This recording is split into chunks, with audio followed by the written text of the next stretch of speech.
Hi everybody, it's Song here. So today I want to show you how to make this art journal page. Before I started recording, I went ahead and sketched 2 flowers so that you don't have to watch me sketch on camera. And then I'm using a Sharpie fine tip pen to outline the sketches. I'm using Sharpie pen because it's waterproof, so later on when I apply either acrylic paint or watercolor paint, it will not move around. If I just use my regular writing pens, the ink will be activated by water, and I really don't want that to happen here. You can also buy other type of waterproof pens like Sakura's Micron, but those are too expensive and I'm pretty cheap, so I'm gonna go with the fine tip Sharpies. Now here I am using my Liquitex soft body acrylic paint to went over the background. I will use this blue color, and then I will use a Dylusion paint in magenta color, and then a Dylusion paint in purple color to create the bottom half of the background.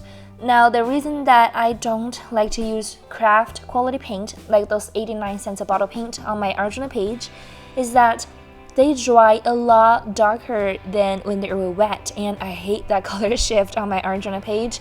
I am a total control freak over my art journals, so I want them to look like exactly what they look like when they were wet, or at least not too far apart. So yeah, that's why I don't use those on my art journal pages, but I totally use craft color or craft paint on my other projects, so please don't think of me as a snob, because I totally am not.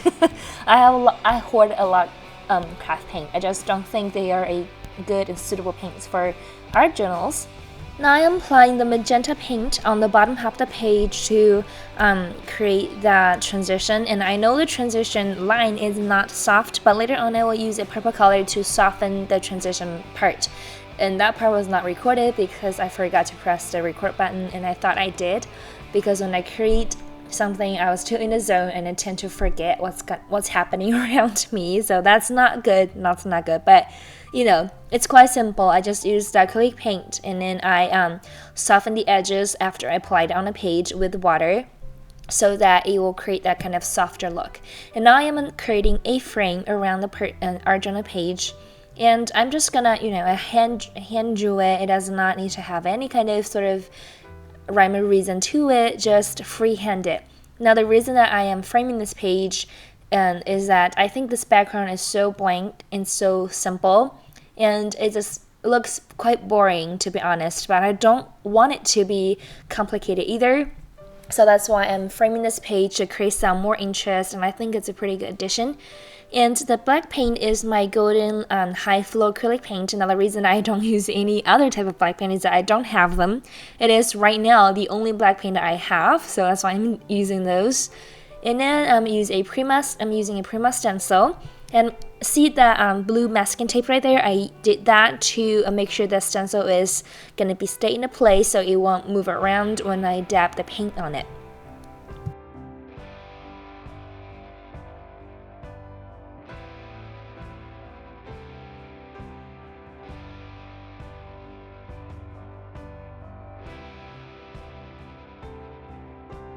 Here I am using my Gansai Tambi's watercolor set to add the colors to the flowers. Now I'm really going to pay attention to the color variations and different petals with quite a different colors, just to, you know, really add that interest and texture and a depth to this flower. After all, these 2 flowers are going to be the main focal point of this whole page, and I don't want it to look flat. So to achieve that kind of color variations, what I do is, while the petals are wet, I go ahead and just drop in some other colors, and then just let the water do the work. Sometimes when you touch watercolor too much, you will find out that it does not turn out what you want. So let it go and let the water do its work. It will actually turn out better than you expect it to be, especially when you're art on a page, when you're supposed to explore the fun of your medium. So yeah, that's why you see I'm not really touching too much after I drop the color into the wet paint. The same principle applies to the leaves as well. So when I paint the leaves, I used 2 different colors. One is a lighter green, and then another one is a darker green. So after I drop the lighter green in the center of the leaf, and then darker green around the edges of the leaf, I will leave it alone, and I try my best not to touch it. Even though, like I said, I am a control freak on my art journal page, I will still try to control myself not to touch the paint too much. And I actually touched one leaf, so the dryness of my watercolor brush picked up the color and left some white spot, and later on I have to fix it by dropping more paints in there. So here, that's why I touched it, and I should not have done that. So when you're, explore, especially when you're new to watercolor, really make sure that you don't be a control freak like I do, and sometimes just let the water do its work, and you will be surprised how amazing the result is. And now I'm using a white gel pen to add some more accents to the petals, and I think the petals are not popping off the page enough. That's why I'm adding those white gel pen, and later on I will switch to a Sakura Souffle, I think that's the right word, Souffle white gel pen. Those pens are amazing. When you draw them on the page, you don't see anything, because when you first apply them, they look quite clear. But then later on, after it dries, you'll have the vibrant white color, and it will have some dimension as well. So now I still feel like this page is quite empty, so I went ahead and using my Dylusions green acrylic paint to painted some leaves hanging down from the top of the page, because I think that the little hanging leaves really creates that natural and kind of gardeny look theme here. So I think that's pretty nice addition and decision I made on this page. I'm pretty proud of that. And after this, I'm going to outline the leaves using Sakura Souffle white gel pen so that they pop out the page even more and I don't blend in with the background, since the green really just settles in with the blue color background.